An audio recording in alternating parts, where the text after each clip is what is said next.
प्रिय साथियों, आज हम देखेंगे कक्षा 12वीं विषय रसायन शास्त्र के चैप्टर 3 के प्रश्न बैंक के प्रश्न। 2 प्रश्न इसके पहले हम देख चुके थे। आज हम अपने को देखना है प्रश्न 3 से। तो प्रश्न तीसरा है, विद्युत रासायनिक श्रेणी किसे कहते हैं, इसकी विशेषताएं लिखें। विद्युत रासायनिक श्रेणी या इसी को कहते हैं सक्रियता श्रेणी, या इसी को हम इलेक्ट्रोकेमिकल सीरीज़ या एक्टिविटी सीरीज़ कहते हैं।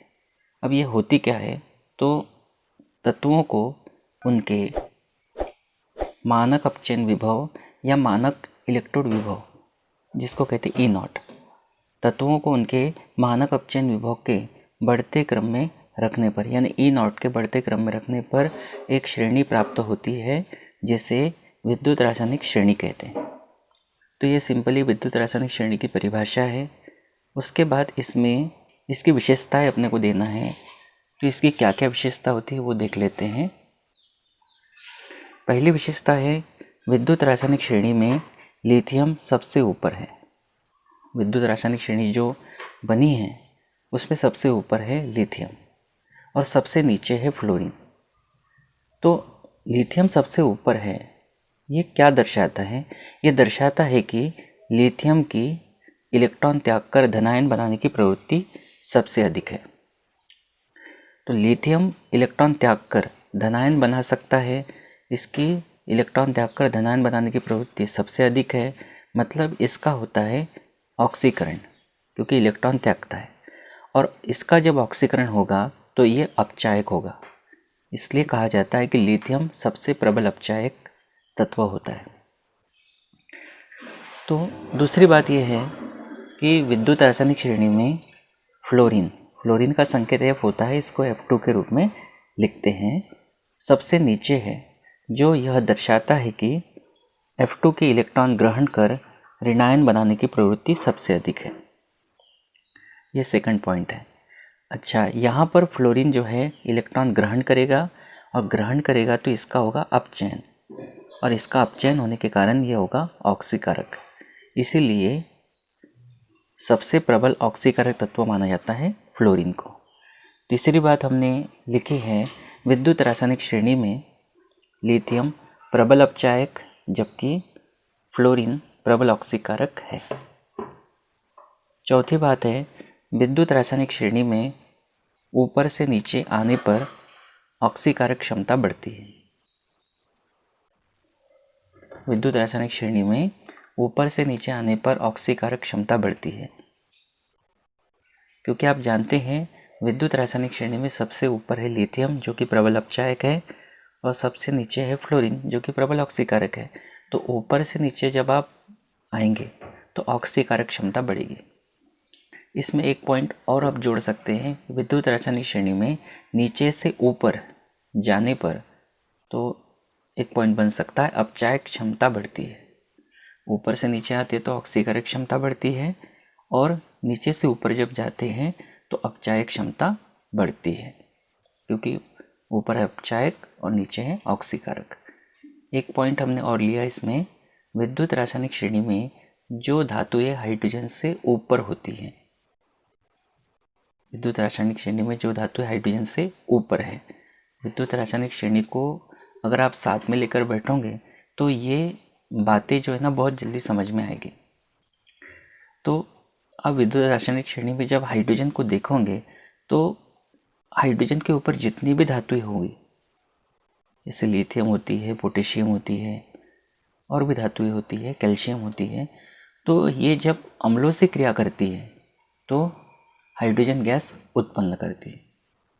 एक बात और इसमें ध्यान रखना कि विद्युत रासायनिक श्रेणी में जो धातुएं पहले आती है वो ज़्यादा क्रियाशील होती है, बाद में आने वाली धातु को उसके अम्ल में से हटा सकती है। तो ये विद्युत रासायनिक श्रेणी की 5 विशेषताएं लिखी है। इनमें से आप 4 भी याद कर सकते हो। 5 नंबर का प्रश्न आएगा तो एक परिभाषा है विद्युत रासायनिक श्रेणी की और 4 पॉइंट लिख सकते हो तो 5 नंबर हो जाएंगे। उसके बाद अगला प्रश्न है, मोलर चालकता किसे कहते हैं? विभिन्न चालकताओं पर तनुता का प्रभाव लिखें। तो सबसे पहले जो है मोलर चालकता, इसी को कहते हैं आणविक चालकता, या इसी को हम बोलते हैं मोलर कंडक्टिविटी। मोलर चालकता क्या है? स्थिर ताप एवं स्थिर सांद्रण पर, स्थिर मतलब निश्चित, तो स्थिर ताप एवं स्थिर सांद्रण पर किसी विलयन की मोलर चालकता, किसी विलयन की मोलर चालकता उस विलयन की चालकता होती है जिसमें पदार्थ का 1 मोल उपस्थित हो।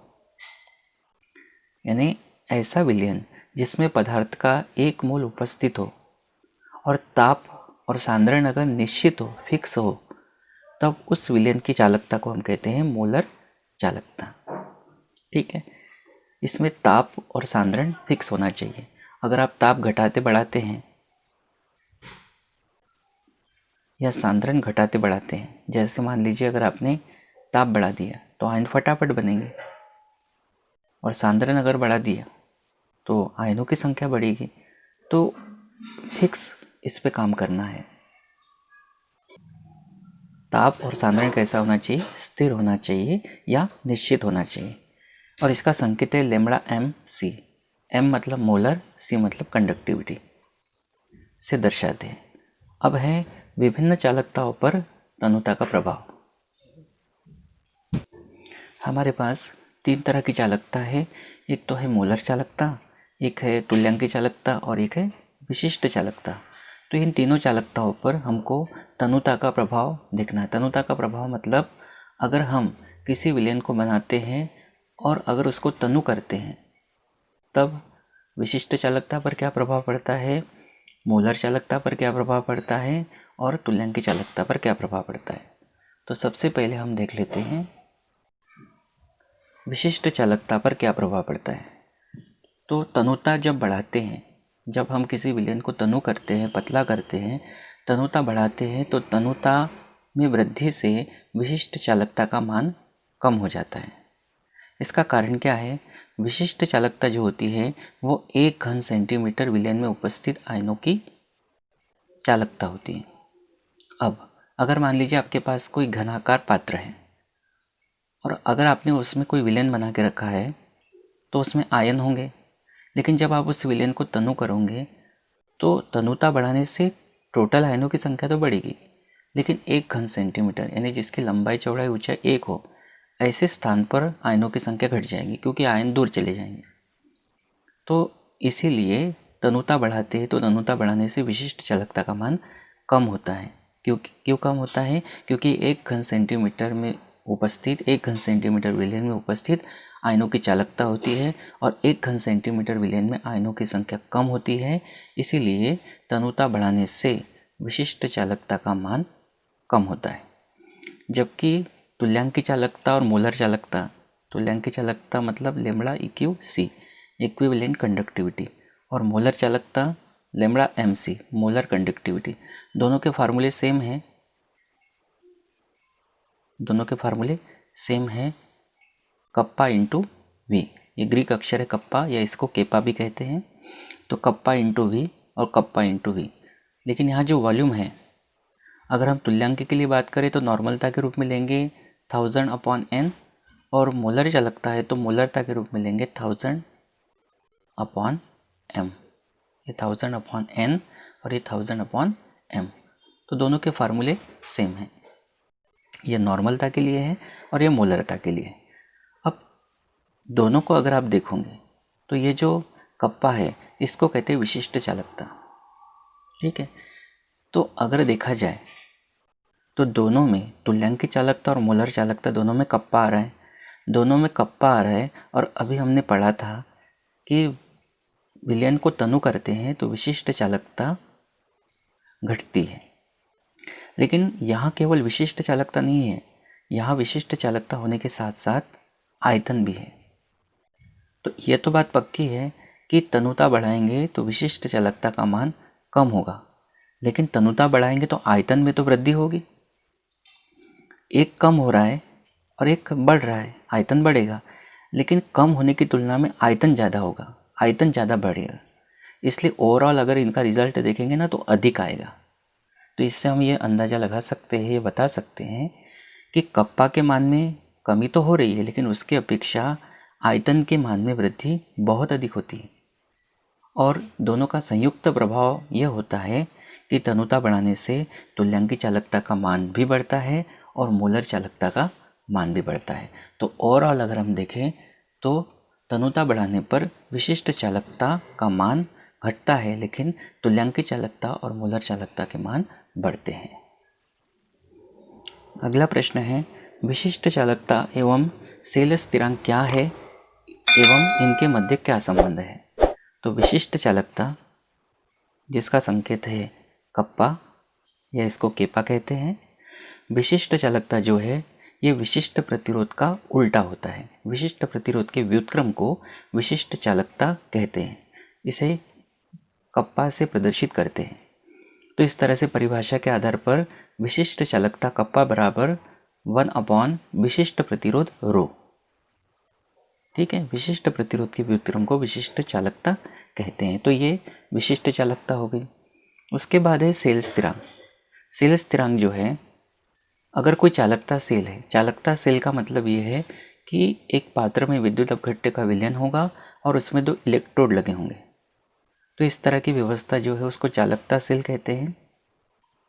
और उस चालकता सेल में जो 2 इलेक्ट्रोड हैं, दोनों इलेक्ट्रोडों के बीच की दूरी, यानी इसको अगर हमने L कह दिया, दोनों इलेक्ट्रोडों के बीच की दूरी तथा किसी एक इलेक्ट्रोड के, दोनों इलेक्ट्रोड सेम रहेंगे तो दोनों में से किसी एक इलेक्ट्रोड के अनुप्रस्थ काट के क्षेत्रफल A के अनुपात को, क्योंकि दोनों इलेक्ट्रोडों के बीच की दूरी L और इलेक्ट्रोड के किसी एक इलेक्ट्रोड के अनुप्रस्थ काट का क्षेत्रफल, इनका जो अनुपात होता है ना वो निश्चित होता है।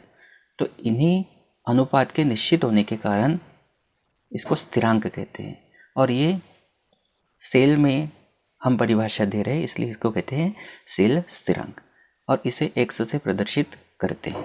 तो इस तरह से आप कह सकते हो सेल स्थिरांक बराबर L/A, और सेल स्थिरांक का संकेत है x, तो हम कह सकते हैं x बराबर L/A। अब देखते हैं विशिष्ट चालकता और सेल स्थिरांक में संबंध क्या है। तो सबसे पहले हमको मालूम है कि प्रतिरोध क्या होता है, संबंध देना है तो इसके स्टार्टिंग कर रहे हैं। प्रतिरोध का जो मान होता है वो, अगर किसी चालक के लिए हम देख रहे हैं तो प्रतिरोध का मान चालक की लंबाई L के समानुपाती और चालक के अनुप्रस्थ काट यानी एक भाग, जैसे हम ककड़ी ले लें और ककड़ी का एक छोटा सा स्लाइस काटे तो वह अनुप्रस्थ काट कहलाता है। अनुप्रस्थ काट के क्षेत्रफल कैपिटल A के व्युत्क्रमानुपाती होता है प्रतिरोध। ये समानुपाती है और इसके व्युत्क्रमानुपाती है, तो हम लिख सकते R समानुपाती L/A। समानुपाती का चिन्ह हटाते हैं तो नियतांक आता है रो, जिसे चालक का विशिष्ट प्रतिरोध कहते हैं। तो इस तरह से बन गया R बराबर रो इंटू L/A। और अभी हमने पढ़ा L/A मतलब होता है सेल स्थिरांक x, तो हम इसकी जगह रखेंगे x।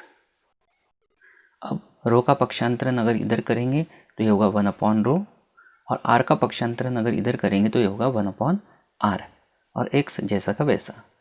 हम जानते हैं, अभी हमने पढ़ा 1/रो बराबर कप्पा। कप्पा यानी विशिष्ट चालकता, वो विशिष्ट प्रतिरोध का व्युत्क्रम है। तो 1/रो की जगह पे आएगा कप्पा बराबर 1/r यानी प्रतिरोध का व्युत्क्रम, वो कहलाती है चालकता, कंडक्टिविटी। तो 1/r की जगह आएगा c इंटू एक्स। इसको अगर शब्दों में हम लिखें तो कप्पा को हम कहते हैं विशिष्ट चालकता बराबर c यानी चालकता गुणा x यानी सेल स्थिरांक। तो यहाँ पे विशिष्ट चालकता भी आ गया और सेल स्थिरांक भी आ गया। मतलब हम ये कह सकते हैं कि विशिष्ट चालकता बराबर चालकता गुणा सेल स्थिरांक, या सेल स्थिरांक में अगर हम चालकता का गुणा करते हैं तो हमको मिलती है विशिष्ट चालकता, और यही विशिष्ट चालकता और सेल स्थिरांक में संबंध है। प्रश्न 6वां है, एक अंकिक प्रश्न हम पहले पढ़ चुके थे। ये अंकित प्रश्न और एक इसमें है। प्रश्न है 0.00241 मोलर, यानी ये सांद्रता जो है ये मोलरता के रूप में दी है। एसिटिक अम्ल की चालकता 7.896 गुना 10⁻⁻5 सीमेंस सेंटीमीटर इनवर्स है। सीमेंस का मतलब ओम इनवर्स होता है, मतलब ये ओम इनवर्स सेंटीमीटर इनवर्स है। और ओम इनवर्स सेंटीमीटर इनवर्स या सीमेंस सेंटीमीटर इनवर्स ये मात्रक होता है विशिष्ट चालकता का। तो कुल मिला के ये दी है हमको विशिष्ट चालकता, और ये है सांद्रता मोलरता के रूप में। इसकी मोलर चालकता परिकलित कीजिए। मोलर चालकता का मतलब हमको लेम्डा एम सी इसका मान ज्ञात करना है। यदि एसिटिक अम्ल के लिए लेम्डा एम इनफाइनाइट यानी अनंत तनुता पर मोलर चालकता का मान 390.5 siemens centimetre square mole inverse हो तो इसका वियोजन स्थिरांक क्या है। वियोजन स्थिरांक यानी k का मान ज्ञात करना है। और इस बात को ध्यान रखना कि जब आपको वियोजन स्थिरांक k का मान ज्ञात करना है तो k का मान ज्ञात करने के लिए आपको अल्फा वियोजन की मात्रा उसका मान ज्ञात करना ही पड़ता है।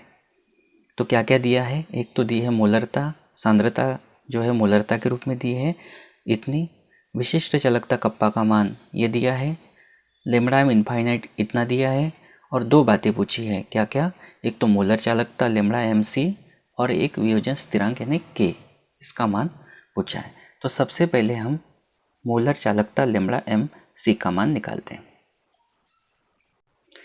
इसका मान निकालने के लिए हमारे पास फार्मूला है लेम्डा एम सी बराबर कप्पा इंटू 1000/m। m की जगह आप c भी लिख सकते हो क्योंकि सांद्रता जो है मोलरता के रूप में दी है तो हमने m लिखा है, और मोलर चालकता है तो m लिख सकते हैं या फिर c भी लिख सकते हो यहाँ पर। तो लेम्डा एम सी बराबर कप्पा का मान हमने रखा 7.896 गुणा 10⁻⁻5 गुणित ये हो जाएगा 10⁻3, और m का मान आपको दिया है 0.00241। आप यहाँ देख लेना, ठीक है। ये मान रखने के बाद 7.896 ये जैसा का वैसा रहेगा, और ये भी जैसा का वैसा हमने यहाँ रख दिया। इन घातों को हम हल करेंगे, आधार समान है -5 और +3 ये होगा -2। उसके बाद ये 10⁻2 नीचे आएगा तो ये हो जाएगा प्लस यानी 10⁻2। अब यहाँ दशमलव को सॉल्व कर लेते हैं। दशमलव के बाद ऊपर 3 अंक हैं और नीचे दशमलव के बाद 5 अंक हैं।